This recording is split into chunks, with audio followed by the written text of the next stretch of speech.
L'année parlementaire s'achève ce vendredi. Après 9 mois de travaux, le président de l'Assemblée nationale, Amadou Soumaoro, à la cérémonie marquant la clôture de la session ordinaire, retrace les activités qui auront tenu en haleine toute l'activité parlementaire. Premièrement, la première rentrée solennelle du Sénat, le 9 avril 2019.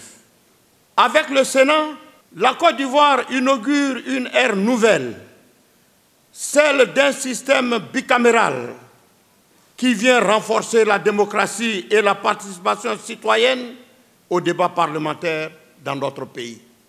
Deuxièmement, la tenue des assises de la 45e session de l'Assemblée parlementaire de la francophonie en juillet 2019 en terre ivoirienne, avec l'élection de votre serviteur à la tête de cette institution internationale.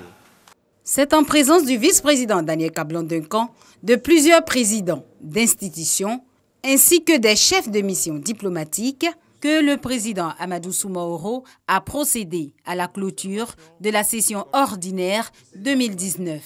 Une solennité au cours de laquelle le bilan au plan législatif a été dressé.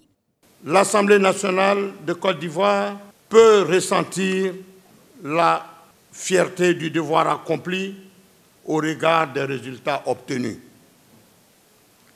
L'abondance de l'activité législative cette année témoigne de l'intensité du travail parlementaire, de l'assiduité et du sérieux des députés dans l'accomplissement de leur mission.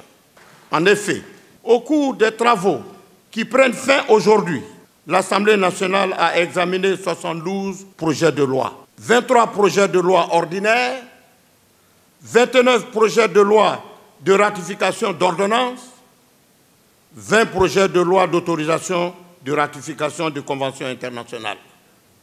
Le président de l'Assemblée nationale a aussi relevé les actions entreprises pour la bonne marche de l'institution ainsi que pour l'amélioration des conditions de vie des parlementaires.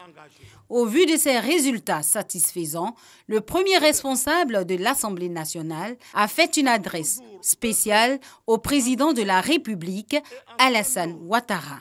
Hommage au président de la République, homme de vision et d'action, qui a su donner une impulsion nouvelle, une dynamique exceptionnelle à notre économie, aujourd'hui l'une des plus performantes dans le monde.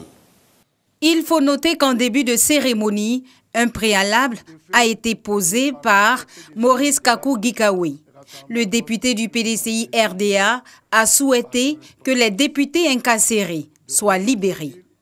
Lorsque l'Assemblée nationale est saisie d'une telle demande, elle constitue une commission spéciale pour l'examen du dossier. Si cette demande me parvenait, elle sera traitée avec diligence et conformément au texte en vigueur.